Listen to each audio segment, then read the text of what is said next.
بسم اللہ الرحمن الرحیم۔ السلام علیکم۔ تو جس طرح آپ سب جانتے ہیں کہ رمضان المبارک کا مہینہ ہے، تو اس میں ہم حضرت عبدالقادر جیلانی رضی اللہ تعالیٰ عنہ کی یہ جو تصنیف لطیف ہے سیر الاسرار، اس کا مطالعہ کریں گے اور یہ جانیں گے کہ اس میں آپ رضی اللہ تعالیٰ عنہ نے کن حقائق کا ذکر کیا ہے، اور اس کے علاوہ آپ اس میں یہ جانیں گے کہ انسان کیا ہے، کہاں سے آیا ہے، اس کا مقصد کیا ہے، روح کیا ہے، نفس کیا ہے، علم کیا ہے، شریعت کیا ہے، طریقت کیا ہے، حقیقت کیا ہے، معرفت کیا ہے۔ تو اس میں آپ نے ان سب کا ذکر بہت خوبصورت انداز میں کیا ہے۔ تو جب ہم اس کو پڑھیں گے، ساتھ ساتھ سمجھیں گے، اور جس چیز کی سمجھ نہ آئے گی وہ آپ پوچھ سکتے ہیں، تو اس کا پھر دوبارہ سے آنسر دیا جائے گا۔ تو چلیں اس کا شروع کرتے ہیں۔ آپ نے اسٹارٹ میں فرمایا ہے کہ یہ کیوں لکھی گئی ہے، تو بسم اللہ الرحمن الرحیم۔ تو حضرت غوث پاک رضی اللہ تعالیٰ عنہ آپ فرماتے ہیں کہ تمام تعریفیں اللہ تعالیٰ کے لیے ہیں، جو ہر حال میں دونوں جہاں کو پار رہا ہے، جس نے درجات کو عابدوں کے لیے اور مراتب قرب کو عارفوں کے لیے محفوظ فرمایا ہے۔ طالبوں میں سے بعد نے ہم سے التماس کی، جو آپ کے مریدین تھے خاص یا عام، انہوں نے یہ آپ سے التجا کی کہ ہم ان کی خاطر ایک ایسا نسخہ تیار کریں جو اس موضوع پر ان کی پوری کفایت کرے، لہٰذا ہم نے ان کی فرمائش کے مطابق یہ مختصر رسالہ جمع کیا ہے، جو صرف ان کے لیے ہی نہیں بلکہ دوسروں کے لیے بھی کافی شافی ہوگا، یعنی ہر خاص و عام کے لیے یہ کافی شافی ہے۔ تو ہم نے اس کا نام سیر الاسرار فی ما یحتاج الیہ الابرار رکھا ہے۔ یہ بک کا نام ہے جو حضرت عبدالقادر جیلانی رضی اللہ تعالیٰ عنہ نے لکھی ہے، جو کہ عربی میں لکھی تھی، تو اس کا ترجمہ جو ہے، اس کی ٹرانسلیشن جو ہے کی گئی ہے اردو میں، تو انگلش میں بھی کئی اللہ کے بندوں نے کی ہے۔ یہ رسالہ آگے فرماتے ہیں، یہ رسالہ کلمہ طیب لا الہ الا اللہ محمد رسول اللہ کے 24 حروف اور رات دن کے 24 گھنٹوں کی نسبت سے ایک مقدمہ اور 24 فصول پر مشتمل ہے۔ تو یہ جو کلمہ طیب کے حروف ہیں 24 ہیں، تو آپ نے 24 فصلوں پہ یہ رسالہ لکھا ہے۔ فصل 1 میں کیا ہے، 2 میں کیا ہے، 3 میں کیا ہے، یہ آگے چل کے آپ پڑھیں گے بھی، سیکھیں گے۔ تو اس میں ہم آگے جا کے یہ سارا جو ہے وقت کے ساتھ دن بہ دن ڈیلی جو ہے یہ لیکچر ہم ریکارڈ کریں گے اور اپلوڈ کریں گے۔ تو آگے آپ اس کو سمجھنا بہت ضروری ہے آج کل کی ہماری یوتھ کے لیے، جو کہ گمراہی کے اندھیروں میں کھو گئی ہے۔ تو آپ اس میں مقدمہ درج کرتے ہیں۔ مقدمے میں لکھا ہوا ہے احوال ابتدائی خلق، یعنی وہ احوال جو ابتدا میں جب ہم کس طرح سے کریٹ کیا انسان کو اللہ تعالیٰ نے، اس کے متعلق آپ آگے لکھنے لگے، فرمانے لگے ہیں۔ تو لہٰذا آپ اس کو غور سے سمجھیے گا، جس میں آپ فرماتے ہیں احوال ابتدائی خلق میں بسم اللہ الرحمن الرحیم۔ اللہ تعالیٰ تجھے اپنی چاہت و رضا کو سمجھنے کی توفیق عطا فرمائے، آمین۔ جان لے کہ اللہ تعالیٰ نے سب سے پہلے روح محمد صلی اللہ علیہ وآلہ وسلم کو اپنے نور جمال سے پیدا کیا، جیسا کہ یہ فرمان حق تعالیٰ ہے، میں نے روح محمد صلی اللہ علیہ وآلہ وسلم کو اپنے چہرے کے نور سے پیدا فرمایا، یا جیسا کہ حضور علیہ الصلوۃ والسلام کا فرمان ہے، اللہ تعالیٰ نے سب سے پہلے میری روح کو پیدا فرمایا، اللہ تعالیٰ نے سب سے پہلے میرے نور کو پیدا فرمایا، اللہ تعالیٰ نے سب سے پہلے قلم کو پیدا فرمایا، اللہ تعالیٰ نے سب سے پہلے عقل کو پیدا فرمایا۔ ان سب سے مراد ایک ہی چیز ہے، اور وہ ہے حقیقت محمدیہ صلی اللہ علیہ وآلہ وسلم، جس کا نام نور اس لیے رکھا کہ آپ صلی اللہ علیہ وآلہ وسلم کی ذات ظلمات جلالیہ سے بالکل پاک ہے، جیسا کہ یہ فرمان حق تعالیٰ ہے، بے شک تمہارے پاس آیا اللہ تعالیٰ کی طرف سے ایک نور اور کتاب مبین۔ اور عقل اس لیے نام رکھا کہ آپ صلی اللہ علیہ وآلہ وسلم کی ذات تمام کلیات پر محیط ہے۔ وہ قلم اس لیے نام رکھا کہ آپ صلی اللہ علیہ وآلہ وسلم کی ذات علم کو منتقل کرنے کا ذریعہ ہے، جیسا کہ قلم عالم حروفات میں علم نقل کرنے کا ذریعہ ہے۔ بس روح محمدی صلی اللہ علیہ وآلہ وسلم جملہ موجودات کا خلاصہ اور کائنات کی ہر چیز کی ابتدا اور اصل ہے، جیسا کہ حضور علیہ الصلوۃ والسلام کا فرمان ہے، میں اللہ سے ہوں اور تمام مومنین مجھ سے ہیں۔ پھر اللہ تعالیٰ نے تمام ارواح کو عالم لاہوت میں روح محمد صلی اللہ علیہ وسلم سے پیدا کیا۔ جتنے بھی آپ انسانوں کی ارواح ہیں، پھر وہ جو روحیں ہیں وہ عالم لاہوت میں روح محمد صلی اللہ علیہ وسلم سے پیدا کی گئی۔ اس کے بعد آپ فرماتے ہیں، اور عالم لاہوت ہی میں انہیں احسن صورت حقیقی دے کر انسان کے نام سے موسوم کیا، تو پھر ہم انسان کہلائے، اور عالم لاہوت ہی ان کا اصلی وطن ہے۔ انسان کا جو اصلی وطن ہے وہ حضرت غوث پاک رضی اللہ تعالیٰ عنہ فرما رہے ہیں، وہ عالم لاہوت ہے، یہاں پہ ہمیں کریٹ کیا گیا۔ اس کے بعد آپ فرماتے ہیں، جب ان روحوں پر یا انسانوں پر یا اس پر 4000 سال گزر گئے تو اللہ تعالیٰ نے حضور علیہ الصلوۃ والسلام کے نور چشم سے عرش و کرسی کو پیدا فرمایا۔ حضور علیہ الصلوۃ والسلام کے نور چشم سے عرش اور کرسی کو پیدا فرمایا، اور پھر عرش کے نور سے تمام کائنات کو پیدا فرمایا۔ جو باقی جتنی بھی ایک کائنات ہے یہ پھر عرش کے نور سے بنی۔ پھر تمام ارواح کو کائنات کے سب سے نچلے درجے یعنی عالم اجسام میں منتقل کیا۔ یہ جو عالم اجسام ہے جہاں پہ ہمیں یہ جسم عطا کیے گئے ہیں، یہ عالم اجسام ہے، اس کو عالم ناسوت بھی کہتے ہیں، جیسا کہ فرمان حق تعالیٰ ہے، پھر ہم نے اسے سب سے نچلے درجے میں اتارا، اسے انسان کو،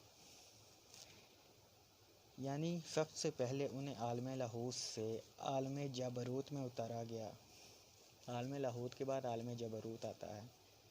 عالم جبروت میں اتارا گیا جہاں اللہ تعالیٰ نے انہیں حرمین شریفین کے درمیان نور جبروت کا لباس پہنایا، جس میں وہ ارواح سلطانی کہلائیں۔ وہاں پھر ان کا نام ارواح سلطانی رکھا گیا، عالم جبروت۔ پھر انہیں عالم ملکوت میں اتار کر، عالم ملکوت عالم جبروت سے نچلا عالم ہے، تو پھر انہیں عالم ملکوت میں اتار کر نور ملکوت کا لباس پہنایا، جس میں وہ ارواح روحانی کہلائی۔ اب عالم ملکوت میں جو ارواح تھی ان کا نام ارواح روحانی رکھا گیا۔ پھر انہیں عالم ملک میں اتار کر نور ملک کا لباس پہنایا۔ یہ جو عالم جسام ہے یہ عالم ملک اس کو کہا جاتا ہے۔ جس میں وہ ارواح جسمانی کہلائی، جو کہ یہ جسموں کے ساتھ ہم موجود ہیں اس عالم کے اندر۔ پھر اللہ تعالیٰ نے عالم ملک سے، عالم اجسام سے تمام اجسام کو پیدا فرمایا، جیسا کہ فرمان حق تعالیٰ ہے، ہم نے تمہیں پیدا کیا اس زمین میں سے اور اسی زمین ہی میں تمہیں لوٹائیں گے اور پھر اسی سے دوبارہ تمہیں نکالیں گے۔ تو اس کے بعد آپ رضی اللہ تعالیٰ عنہ فرماتے ہیں، پھر اللہ تعالیٰ نے ارواح کو اجسام میں داخل ہونے کا حکم فرمایا، تو وہ اللہ تعالیٰ کے حکم سے ان میں داخل ہوگی، جیسا کہ فرمان حق تعالیٰ ہے، اور میں نے اس میں اپنی روح پھونکی۔ پھر جب ارواح کا تعلق اجسام سے، جسموں سے قائم ہو گیا اور وہ اجسام سے مانوس ہو گئی اور اس قول و قرار کو بھول گئی جو انہوں نے میثاق کے دن الستُ بربکم، یہ قرآن کے اندر جو اللہ تعالیٰ نے فرمایا ہے، شاید آپ نے وہ آیات پڑھی ہو، اس کے جواب میں قالوا بلی کہہ کر اللہ تعالیٰ نے کیا تھا، یہ عالم ارواح میں یہ وعدہ لیا تھا اللہ تعالیٰ نے ہم سے، ارواح سے۔ تو اللہ تعالیٰ سے کیا تھا، ان کا رجوع اپنے اصلی وطن کی طرف نہ رہا۔ تو جب بندہ اس دنیا میں آیا انسان، تو وہ بھول گیا وہ اپنا اصلی وطن، اپنا اصلی گھر۔ تو جو کہ اللہ کے انبیاء کرام جو آئے ہیں، وہ اسی کی یاد دہانی کراتے رہے ہیں۔ اللہ کے بندے قیامت تک آتے رہیں گے، جن کو اولیاء کرام کہتے ہیں۔ تو وہ بتاتے ہیں ہمیں اسی کے متعلق، جس طرح حضرت غوث پاک ہمیں یہ بتا رہے ہیں، یاد دہانی کروا رہے ہیں کہ تم کہاں سے آئے ہو، کہاں جانا ہے، تم کیا تھے۔ تو وہ انسان جو ہے اس دنیا میں آ کے بھول گیا اسے، اپنے اصلی وطن کو۔ اس پر اللہ رحمان نے ان پر رحم کیا۔ جب انسان بھول گیا نا یہاں پہ آ کے، تو اللہ تعالیٰ نے ان پہ رحم کیا۔ کس طرح کیا؟ ان پر آسمانی کتابیں نازل فرما کر انہیں ان کے اصلی وطن کی یاد دلائی، جیسا کہ فرمان حق تعالیٰ ہے، اور یاد دلائیں انہیں وہ ایام الہی، ان کو وہ اللہ والے دن یاد دلائیں۔ یہ قرآن کی آیات ہے، یعنی وہ ایام وصال جو میت حق تعالیٰ میں گزار چکے تھے ہم۔ جملہ انبیاء کرام اسی یاد دہانی کے لیے دنیا میں تشریف لائے اور اپنا مشن پورا کر کے آخرت کو سدھار گئے، جس طرح میں نے آپ سے پہلے یہ بات کی ہے۔ لیکن بہت ہی کم لوگ تھے جنہوں نے ان کی طرف رجوع کیا، ان کی دعوت پر کان دھرے اور ان کے دلوں میں اپنے اصلی وطن کی طلب و محبت نے جوش مارا، اور وہ اپنے مقصود کو پہنچے، حتیٰ کہ سلسلہ نبوت خاتم رسالت حضور صلی اللہ علیہ وسلم کی روح اعظم تک پہنچا، جنہیں اللہ تعالیٰ نے غفلت و گمراہی میں پڑے ہوئے لوگوں کی رہنمائی کے لیے ہادی بنا کر بھیجا، تاکہ انہیں خواب غفلت سے جگا کر ان کی چشم بصیرت کو روشن کریں۔ بس آپ صلی اللہ علیہ وسلم نے انہیں اللہ تعالیٰ کی طرف بلایا اور اس کے دیدار و وصال و جمال ازلی کی طرف متوجہ کیا، جیسا کہ فرمان حق تعالیٰ ہے۔ محبوب آپ فرما دیں کہ میرا طریق یہ ہے کہ میں تمہیں اللہ کی طرف بلاتا ہوں، میں اور میرے پیروکار اہل بصیرت ہیں۔ حضور علیہ السلام کا فرمان ہے، میرے اصحاب رضی اللہ تعالیٰ عنہ ستاروں کی مانند ہیں، ان میں سے تم جس کی بھی پیروی کرو گے ہدایت پاؤ گے۔ تو اس کے بعد آپ رضی اللہ تعالیٰ عنہ فرماتے ہیں اپنی کتاب میں، بصیرت اولیاء اللہ کے دل میں چشم روح کھلنے سے پیدا ہوتی ہے۔ بصیرت جو ہے یہ دل کی آنکھیں ہیں، یا دل کی نظر ہوتی ہے، اس کے کان ہوتے ہیں، اس کی سمجھ ہوتی ہے۔ جب دل بندے کا قلب جو ہوتا ہے روح کا، وہ روشن ہو جاتا ہے، تو یہ جب کھل جاتی ہے تو پھر جو بصیرت پیدا ہوتی، اور یہ علم ظاہر سے نہیں بلکہ علم باطن میں علم لدنی سے حاصل ہوتی ہے۔ اب علم لدنی جس کا قرآن میں ذکر ہے، اس کے بعد فرمان حق تعالیٰ ہے، اور ہم نے اسے علم لدنی عطا فرمایا۔ یہ وہ واقعہ ہے جو حضرت سلیمان علیہ السلام کا آپ نے پڑھا ہو، ان کے جو اصحاب ہوتے ہیں آصف بن برقیہ، جن کو علم لدنی عطا کیا گیا، جو ملکہ بلقیس کا جو تخت ہے وہ آنکھ جھپکنے سے پہلے حاضر کر لیتے ہیں۔ کس کی وجہ سے؟ علم لدنی کی وجہ سے۔ علم لدنی کیا ہے؟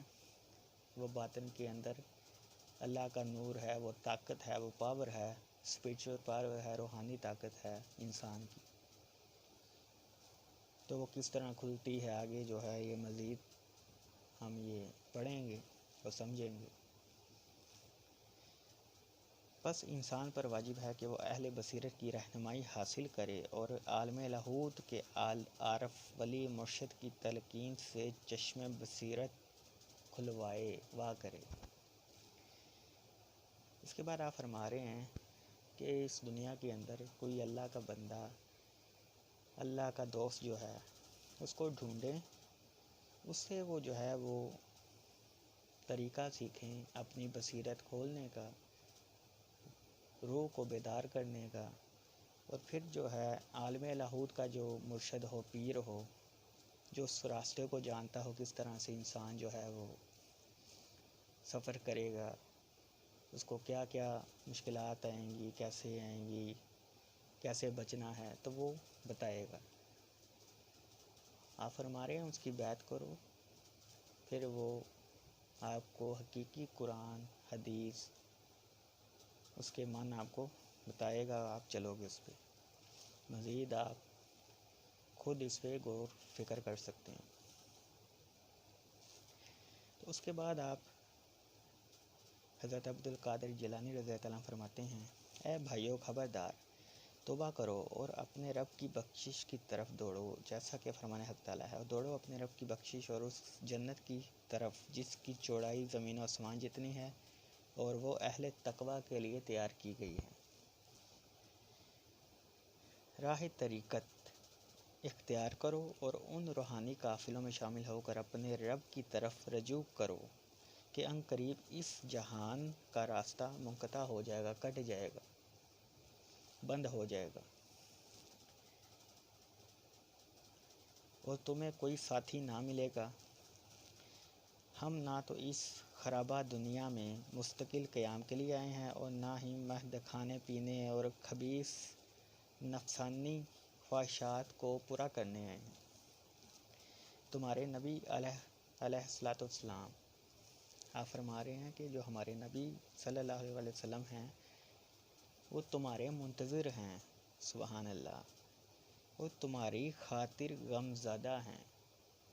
اس پہ آپ غور و فکر کریں۔ آپ فرما رہے ہیں کہ وہ ایک تو ہمارے منتظر ہیں، اوپر سے غم زدہ ہیں ہماری خاطر۔ جیسا کہ حضور علیہ الصلوۃ والسلام کا فرمان ہے، آپ صلی اللہ علیہ وسلم فرماتے ہیں کہ میں اپنے ان امتیوں کے لیے غم زدہ ہوں جو آخری زمانہ میں آئیں گے، سبحان اللہ۔ تو اس پہ آپ غور و فکر کریں کہ آپ صلی اللہ علیہ وسلم ہماری بھلائی چاہتے ہیں، ہمارے لیے غم زدہ ہیں، اور آخری زمانہ ہی ہے یہ جس میں ہم موجود ہیں۔ آپ اپنے ارد گرد دیکھیں کیا ہو رہا ہے، تو بات کو سمجھیں، غور و فکر کریں۔ تو یہاں تک تھا آج کا ہمارا پہلا لیکچر۔ تو کل ہم مزید جو ہے اس کے نیکسٹ چیپٹر کی طرف جائیں گے۔ تو اس میں سے جو کچھ ہم نے پڑھا ہے، سمجھا ہے، کسی بھائی کو، کسی کو سمجھ نہ آئی ہو تو وہ پوچھ سکتا ہے، اور یہ جو ہم بیان کر رہے ہیں ان ویڈیوز کو اپنے دوست احباب میں شیئر کریں تاکہ وہ بھی حق کو سمجھ سکیں، اور ہمارے چینل کو سبسکرائب کریں، اور اللہ تعالی ہم سب کا حامی و ناصر ہو۔ ملیں گے نیکسٹ ویڈیو میں، تو اپنا خیال رکھیے گا۔ اللہ حافظ۔